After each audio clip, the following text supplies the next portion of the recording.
সালামু আলাইকুম। এ যেন বাঘের ঘরে ঘোগের বাসা। আমার এই কথাটার ব্যাখ্যাটা একটু পরেই বুঝতে পারবেন। তবে যেই সিচুয়েশনটা হয়েছে, এখান থেকে একটা জিনিস আসলে আমাদের স্বীকার করতে হবে। আমি ইয়াহুদি ধর্মের উপরে এবং ইয়াহুদি জায়ানবাদী যে একটা থিম আছে, এই দুটার মধ্যে নাকি পার্থক্য আছে। যে ইহুদি ধর্ম এবং ইহুদি বংশ, এটার মধ্যে একটা পার্থক্য নাকি আছে, আমি খুব ভালো জানি না। তো আমার কাছে মনে হচ্ছে আজকের ভিডিওতে আমরা যাদেরকে ঘোগ বলছি, সম্ভবত তারা ইহুদি ধর্মের অনুসারী, ইহুদি বংশের অনুসারী না। দুইটা নাকি দুই বিষয় আছে। আপনি ইহুদি ধর্ম পালন করা যতটা সোজা, ইহুদি বংশের অন্তর্গত হওয়া বড় কঠিন, কারণ এদের মেন্টালিটিটা টোটালি আলাদা। এই কথাগুলো কেন বললাম?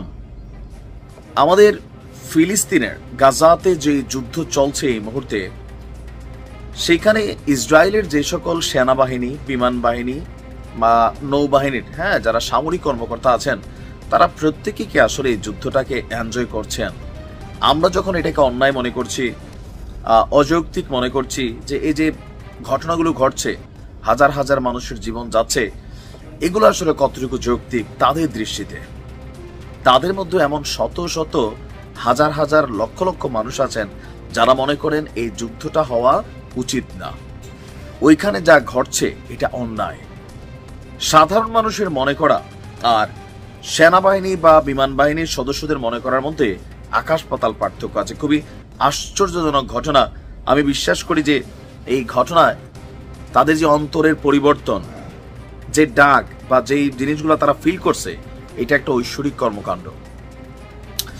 ফিলিতে যে এই ঘটনা চলছে, চলমান সামরিক আগ্রাসনের বিরুদ্ধে অবস্থান নিয়েছে দেশটির বিমান বাহিনীর পাইলট, কর্মকর্তা এবং সৈনিক সহ অন্তত 970 জন কর্মী।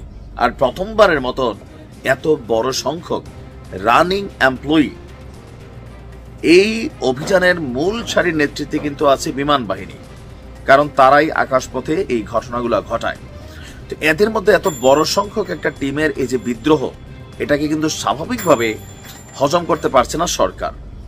এই ঘটনায় ক্ষুব্ধ হয়ে ইসরায়েলি সরকার বিমান বাহিনীর কমান্ডাররা, মানে যাদেরকে বড় বড় পদগুলোতে দিয়ে রাখছে, তারা এই সকল কর্মীকে 970 জনকে বহিষ্কারের হুমকি দিয়েছেন, পাশাপাশি জেলেরও ঘোষণা দিয়েছেন। আর আমি যে কথাগুলো বলছি, এগুলা কই থেকে আসছে দেখেন, ইসরায়েল সংবাদ মাধ্যম হারেজ, খুবই শক্তিশালী একটা গণমাধ্যম, তাদের বরাত দিয়ে এই প্রতিবেদন করেছে তুরস্কের সংবাদ মাধ্যম আনাদুলো এজেন্সি। আপনার ইসরায়েলি গণমাধ্যমটি বলছে যে বিমান বাহিনীর কমান্ডাররা গেল বুধবার গাজা উপত্যকায় যুদ্ধবন্ধের দাবিতে লেখা চিঠি থেকে তাদের স্বাক্ষর প্রত্যাহার না করলে পাইলট, অফিসার এবং সেনাসহ 970 জন কর্মীকে চাকরিচ্যুতের পাশাপাশি তাদেরকে কোর্ট মার্শালের যে ইস্যুগুলো আছে সেইটারও মুখোমুখি হতে হবে বলে ঘোষণা দিয়েছেন।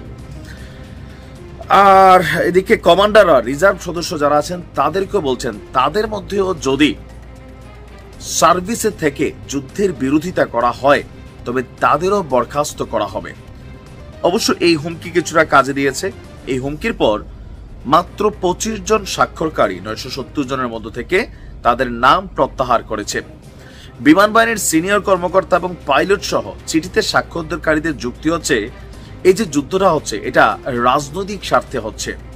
নিরাপত্তা ইস্যুটা এখানে কোনোভাবেই কানেক্টেড না। মূলত ইসরায়েলের বিরোধী দলের সদস্যরা দীর্ঘদিন বলে আসছিলেন, এই যে নিহুত যুদ্ধরা চালাচ্ছে, এটা সার্বভৌমত্বের নিরাপত্তার প্রশ্নে কোনো যুদ্ধ না, এটা টোটালি পলিটিক্যাল একটা মুভমেন্ট। আর তাদের এই বক্তব্য যখন বিমান বাহিনীর এই সার্ভিসে থাকা সেনারা ধারণ করে বসলেন, এটা কিন্তু এই মুহূর্তে একটা বিপরীত প্রতিক্রিয়া তৈরি হচ্ছে। তবে কমান্ডাররা বা সরকার সর্বোচ্চ চেষ্টা করবে যেন এই ধরনের ঘটনাগুলো বেশি ঘটতে না পারে। এটাতে কি হবে, ভাইরাসের মতন একের সাথে অন্য জড়িয়ে যাবে আর সিস্টেম এদের ডেস্ট্রয়েড হয়ে যাবে। বাট আমি অন্তর থেকে ধন্যবাদ জানাচ্ছি এই মানুষগুলোকে যারা এই সিদ্ধান্তটা নিয়েছেন। ভালো থাকুন। আসসালামু আলাইকুম।